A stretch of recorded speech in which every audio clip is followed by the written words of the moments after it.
Zomato, Swiggy, yes madam, Urban Company, Uber, इनके बारे में तो आपने सुना ही होगा। ये कंपनीज़ गिग वर्कफ़ोर्स क्रिएट कर रही हैं, गिग एम्प्लॉयमेंट क्रिएट कर रही हैं। जी हाँ, तो गिग वर्कफ़ोर्स, गिग इकोनॉमी ये टर्म्स आपके एग्ज़ाम के लिए इंपॉर्टेंट है क्योंकि न्यूज़ में चल रही हैं। ब्लिंकिट, ज़ेप्टो के राइडर की और अर्बन कंपनी के प्लम्बर, ब्यूटिशियन जैसे अन्य लोगों की। सर, सरकारी भाषा में इन्हें गिग वर्कर कहा जाता है। तो पढ़ लेते हैं इसके बारे में। सो देखिए, तेज़ी से बढ़ती गिग वर्कफ़ोर्स दुनिया में एक इकोनॉमिक रेवोल्यूशन ला रही है। इंडिया जहाँ वर्ल्ड की यंगेस्ट पॉपुलेशन रहती है, डेमोग्राफिक डिविडेंड की हम लोग बात करते हैं, टेक्नोलॉजी, स्मार्टफ़ोन्स इनका इस्तेमाल बढ़ता जा रहा है और गिग वर्कफ़ोर्स बढ़ती जा रही है। गिग वर्कर्स बेसिकली ऐसे वर्कर्स होते हैं जो ट्रेडिशनल सिस्टम जिसमें एम्प्लॉयी, एम्प्लॉयर है ना, इस ट्रेडिशनल सिस्टम में काम नहीं करते, बल्कि एक फ्लेक्सिबल सिस्टम में काम करते हैं। हम बोल सकते हैं कि खुला काम, अपनी मर्ज़ी से काम, फ्लेक्सिबल आवर्स के accordingly, task by task, project by project या order by order.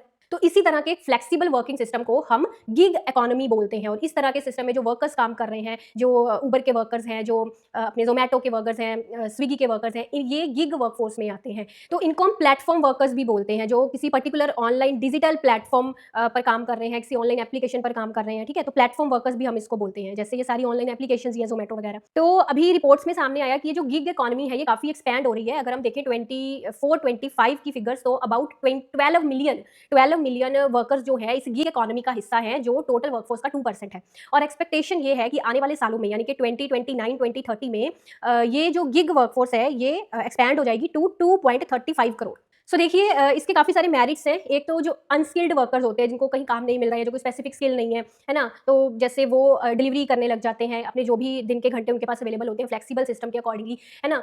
Delivery apps में काम करने लग जाते हैं, तो एम्प्लॉयमेंट क्रिएट होती है, खासतौर पे उन लोगों के लिए जो इतने एजुकेटेड नहीं है, इतने स्किल्ड नहीं है, उनको काम मिलता है, उनको रोजगार मिलता है, ठीक है? इसके अलावा कुछ स्टूडेंट्स रहते हैं, है ना, जो दिन में पढ़ते हैं और अपनी पढ़ाई का खर्चा शाम को थोड़ा टाइम टैक्सी वगैरह या इस तरह की डिलीवरी ऐप्स में काम कर कर अपना खर्चा पूरा करते हैं। और इसमें सबसे बड़ा फायदा ये है कि एक फ्लेक्सिबल सिस्टम है, ये नहीं है कि 9 to 5 जॉब ही करनी है ना? आप अपनी मर्जी से दिन के कुछ ही घंटे इसमें काम कर सकते हैं और अपने टास्क के अकॉर्डिंगली, अपने ऑर्डर्स या अपने प्रोजेक्ट्स के अकॉर्डिंगली पैसे कमा सकते हैं, है ना? तो एक ये पार्ट टाइम इनकम भी कई लोग इसको as a part time income भी लेके चलते हैं, एक साइड इनकम, है ना, कि दिन में एक पूरी 9 to 5 जॉब कर रहे हैं और शाम को कुछ घंटे ये काम कर कर अपना इनकम बढ़ा रहे हैं। तो फायदे हैं इसके बिल्कुल, पर इसके नुकसान ये है कि भाई एक फिक्स्ड एम्प्लॉयमेंट नहीं है, ये एक फिक्स्ड इनकम नहीं है आपकी। आप नहीं बोल सकते महीने के एंड में कि मुझे इतनी इनकम है, इतनी मेरी सैलरी है, ठीक है? दैट डिपेंड्स अपॉन यू कि आपने कितना टास्क किया है, उस पर ये चीज़ डिपेंड करती है। और इसमें एक ड्रॉबैक ये भी माना गया है कि इसमें जो सोशल सिक्योरिटी बेनिफिट्स मिलते हैं, जो एक रेगुलर एम्प्लॉय को मिलते हैं, वो इन गिग वर्कर्स को नहीं मिलते, जैसे कि प्रोविडेंट फंड हो गया, पेंशन वगैरह, है ना, ईएसआई वगैरह। पर अभी मैंने एक वीडियो बनाया था लेबर कोड्स पर, 4 लेबर कोड्स, लिंक दिया हुआ है, प्लीज़ ये वीडियो जरूर देखना।